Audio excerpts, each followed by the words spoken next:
Hello friends, நம்ம Jai Ganesh channel subscribers and viewers எல்லாருக்கும் thanks. இந்த வீடியோவில் ஒரு டெம்பிள் vlog பார்க்க போகிறோம். இது எங்கன்னா தாம்பரம் சானிட்டோரியமில் இருக்குது. சானிட்டோரியமில் ஒரு சித்தா ஹாஸ்பிட்டல் இருக்குது, அது எல்லாருக்கும் தெரிஞ்சிருக்கும். அந்த சித்தா ஹாஸ்பிட்டல்லேருந்து வாக்கபிள் டிஸ்டன்ஸ் தான், மெயின் ஜிஎஸ்டி ரோட்டில் தான் இருக்குது அந்த கோவில். இங்கே அந்த வழி தான் உங்களுக்கு காமிச்சிருக்கேன். நாம் கோவில்கிட்ட வந்துட்டோம். அது என்ன கோவில்னா வைத்தியநாத சுவாமி திருக்கோவில், ராமாஞ்சநேயர் கோவில். இப்போ வாங்க அந்த கோவிலுக்குள்ளே போய் பார்க்கலாம். இந்த உலகத்துக்கே மருத்துவரான இந்த வைத்தியநாத சுவாமி கிட்ட நம்ம நோயெல்லாம் தீரணும்னு கல் உப்பையும் மிளகையும் கொட்டி வேண்டுதல் வைக்கலாம். என்னாடுடைய சிவனையே போற்றி. இந்த கோவில் வந்து தாம்பரம் சானிட்டோரியமுக்கும் குரோம்பேட்டைக்கும் நடுவில் அமைஞ்சிருக்கு. ராமாஞ்சநேயர் திருக்கோவில், வைத்தியநாத சுவாமி திருக்கோவில்லாம் எல்லாருக்குமே தெரிஞ்சிருக்கும். இங்கே வந்து வயசானவங்க, நடக்க முடியாதவங்க வர்றதுன்னா அவங்க வந்து வீல் சேர் யூஸ் பண்ணிக்கலாம். இதில் வந்து தேங்காய் கட்டுற பரிகாரம் ஒரு விசேஷமான பரிகாரமாக அமைஞ்சிருக்கு. ரொம்ப சக்தி வாய்ந்த பரிகாரமாகவும் இருக்குது. இதோட வரலாறு என்னென்னா, இந்த கோவிலில் இருக்க சிவலிங்கமும் ஆஞ்சநேயர் சுவாமி கோவிலில் இருக்க ஆஞ்சநேயரும் 50 மீட்டர் தள்ளி இருந்திருக்கு. ரோடு அகலப்படுத்துகிற பணிக்காக அங்கே இருந்த ஆஞ்சநேயரையும் சிவலிங்கத்தையும் இங்கே புதுசாக கட்டியிருக்க ராமர் கோவிலில் பிரதிஷ்டை பண்ணியிருக்காங்க. சிவலிங்கத்துக்கு தனியாக கோவில் எழுப்பியிருக்காங்க. கோவில் வந்து ராமாஞ்சநேயர் ட்ரஸ்ட்டால் மெயின்டைன் பண்ணப்பட்டுட்டு வருது. இந்த கோவிலில் வந்து நிறைய சிறப்பு விசேஷங்கள்லாம் இருக்குது. ராமாஞ்சநேயர் கோவிலில் இருக்க ஆஞ்சநேயருக்கும் வைத்தியநாத சுவாமியில் இருக்க வைத்தியநாதருக்கும் நிறைய விசேஷமான சக்திகள்லாம் இருக்குது. இந்த கோவிலுக்குள்ளே இப்போ போய் பார்க்கலாம் வாங்க. இந்த கோவிலை சுற்றி நிறைய நந்தவனங்கள் அமைச்சிருக்காங்க. வில்வ மரம், நாகலிங்க மரம் எல்லாமே இருக்குது. இப்போ வந்து நம்ம வைத்தியநாத சுவாமிக்குள்ளே நுழையிறோம். இதில் வந்து கோடி தீபம் ஏற்றுறதுக்கான இது தொடங்கி வச்சுருக்காங்க. இதோட மகா கும்பாபிஷேகம் 1998 நடந்திருக்கு.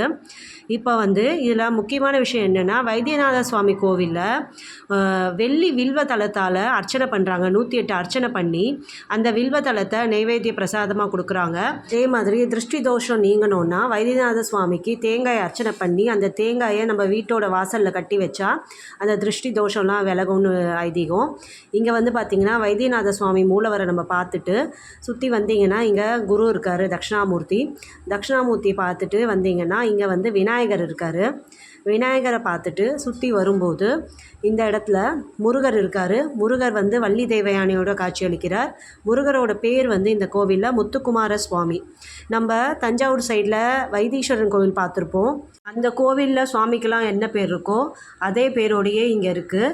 அங்கே மூலவருக்கு வைத்தியநாத சுவாமி, அதே பேர் தான் இங்கேயும். அதே மாதிரி அம்பாளுக்கு தையல் நாயகி, இங்கே இருக்க அம்பாளுக்கும் தையல் நாயகி. இது வந்து துர்கை சன்னதி, விஷ்ணு துர்கை. இது நடராஜர் சன்னதி. இங்கே இருக்க அம்பாள் தையல் நாயகி அம்பாள். முருகருக்கு முத்துக்குமார சுவாமின்னு பேர். இது வந்து நவகிரக ஸ்தோத்திரம், பக்கத்தில் நவகிரக சன்னதி இருக்குது. இது வந்து கோவில் திறந்திருக்கும் நேரம் என்னென்னு போட்டிருக்காங்க. திங்கள் முதல் வெள்ளி வரை ஒரு டைம் இருக்குது. அதே மாதிரி சனிக்கிழமையிலேருந்து ஞாயிற்றுக்கிழமை, சனிக்கிழமை மற்றும் ஞாயிற்றுக்கிழமை ஒரு டைமு, ஞாயிற்றுக்கிழமை மட்டும் ஒரு டைம். அதனால் ஒவ்வொரு நாளும் ஒவ்வொரு டைம் இருக்குது. நீங்கள் பார்த்துட்டு அந்த டைம் சேவ் பண்ணி வச்சுக்கோங்க, இல்லை ஸ்க்ரீன்ஷாட் எடுத்து வச்சுக்கோங்க. அந்த டைமுக்கு ஏற்ற மாதிரி நீங்கள் வந்துக்கோங்க. விசேஷ நாட்களில் டைம் மாறும்னு போட்டிருக்காங்க, அதையும் பார்த்துக்கணும். கூட்டம் இல்லாத நாட்களில் நம்ம இந்த கோவிலில் கருவறைக்கு பக்கத்தில் இருந்தே சுவாமி தரிசனம் பண்ண முடியும். அந்த அளவுக்கு இங்கே இருக்க அர்ச்சகர்கள்லாம் நமக்கு வந்து ஈஸியாக நமக்கு தரிசனம் பண்ணி வைக்கிறாங்க. இப்போ வைத்தியநாத சுவாமியை தரிசனம் பண்ணிவிட்டு அதே வழியாக நடந்து வந்துட்ருக்கோம். இங்கே ஒரு பாதை மாதிரி போகுது. அதே வழி, அதே கோவிலுக்குள்ளே ஒரு தனியாக பாதை போகுது. அந்த பாதைக்குள்ளே நடந்து வந்தீங்கன்னா பக்கத்துலேயே ராமாஞ்சநேயர் கோவில். இதுக்கு வந்து ஒரே வாசல் தான், ஆனால் தனித்தனி கோவில், தனித்தனி கோபுரம். அதுக்குள்ளேயே தான் இருக்குது, ஒரு வாசலுக்குள்ளேயே. இது வந்து நாகலிங்க மரம். எவ்வளோ பெரிய காயெல்லாம் இருக்குது பாருங்கள் இதில்.